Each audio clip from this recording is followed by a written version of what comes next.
Let's take a look at problem 3 out of chapter 3. This actually is 4 adjusting journal entries that we have to actually just solve for. So let's start with the first one. In the very first one, so let's just write number 1.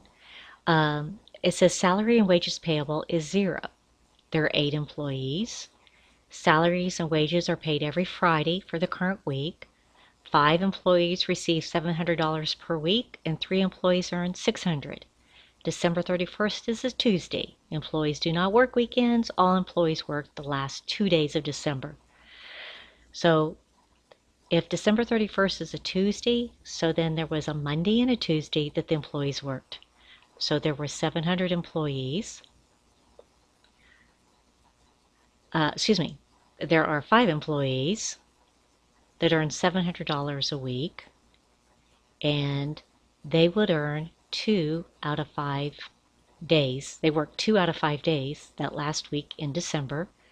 So we would have $1,400 to accrue for salary and wage expense for them. There are also employees who earn $600 a week. Let's see, how many are there? There are 3 of them.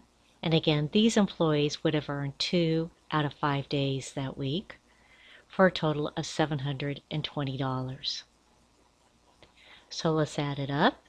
That's $2,120. So our journal entry would be, salary and wages payable.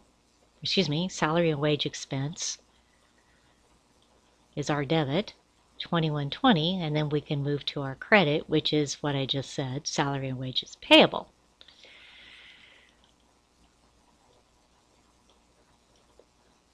So the liability goes up, the expense goes up. Okay, let's look at the second one. The second problem wants us to solve for unearned rent revenue that has actually been earned by now. So let's kind of look at what's going on here. In problem 2, we have monthly rent. In one case, that's $6,000. That's going to last for 6 months. And there are 5 leases for that. So let's just do months here, and then the number of leases. So 5. So the total unearned revenue that started out for this particular type of rent was $180,000. The other lease, the monthly rent is $8,500.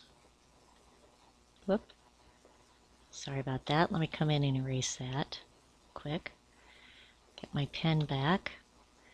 Okay, so $8,500. And that is also for 6 months. And there are only 4 leases. So the total unearned revenue in this case was $204,000. Okay, so that would have been consisting of the beginning balance and unearned revenue. And of course, I haven't factored in, there also was the deposit. Let's see, there are 9 leases. Each of those required, a $5,000 security deposit for $45,000. I think if we add all of these 3 up, 180, 204, and 45, we'll get that beginning balance, or the unadjusted balance, if you will, of $429,000. There we go. Okay, now let's go in and figure out, well, how much of this has actually been earned by the end of the period. So of the $6,000 rentals, actually only 2 months, right? Because those started in November.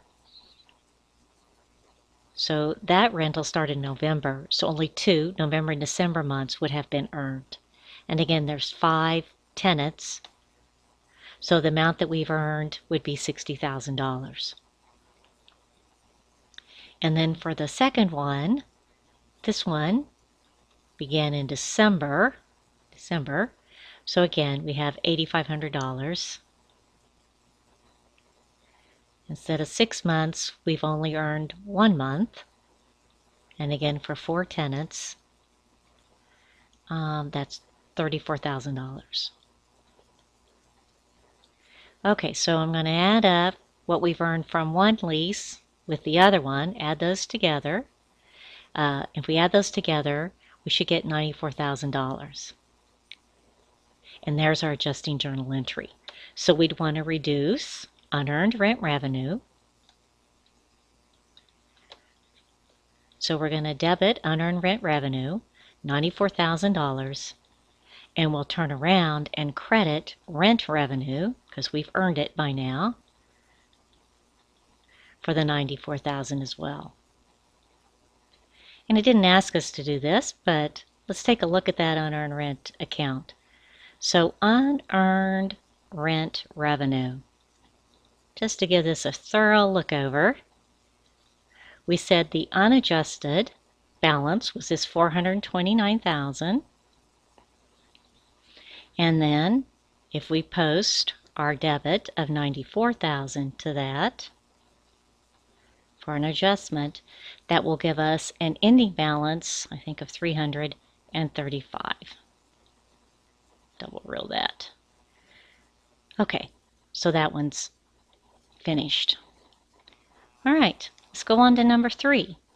Number 3 has to do with prepaid advertising. Back to black. So item number 3, prepaid advertising, is $13,200. The balance consists of 2 contracts. The contract provides for monthly advertising in 2 magazines. The terms of the contract are shown as below. Okay, so there's one that started in May. It's $6,000. So we've got one contract for $6,000. Now that $6,000 covers 12 magazine issues. So this time we're solving for, how much for each magazine? That's $500 each, right? Okay, and that's all started in May. So it's $500 a month, or $500 each magazine, which is a monthly magazine. So May through December is 8 months. So I'll take that times 8 months. And we would have equals, our advertising expense for that will be $4,000. Okay, likewise, we can do the next one. Again, the total prepaid advertising was $7,200. That's for 24 magazines, or 2 years, right? So that's $300 each, or $300 a month. And this all began on October 1st. So October, November, December would be 3 months. $900. Okay, so we can add those two together. $4,900 is going to be our expense. So your adjusting journal entry would be to debit advertising expense. Get those eyes in there. $4,900. So we increase our expense $4,900, and we will reduce our prepaid advertising. I'm just going to abbreviate prepaid PP. So prepaid advertising will go down $4,900. Okie doke. All right, there's the third one. Let's go on to number 4. And the fourth one has note payable of $60,000. It's for 1 year at an annual interest rate of 12%. So here we're back to our basic formula for interest. Principal times rate times time is interest. They told us principal is $60,000. The rate is 12% annually. And the note was dated June 1. So if the note was dated June 1, that's 7 months. And then state that out of a year, because it's 12% annually, so 7 out of 12 would give us our interest rate. And then interest expense would end up being $4,200. Okay, so then our adjusting journal entry, we're just debiting interest expense. for the $4,200, and we haven't paid it yet, so we have a liability for interest payable to increase that interest payable, $4,200. Okay, there you go for problem 3.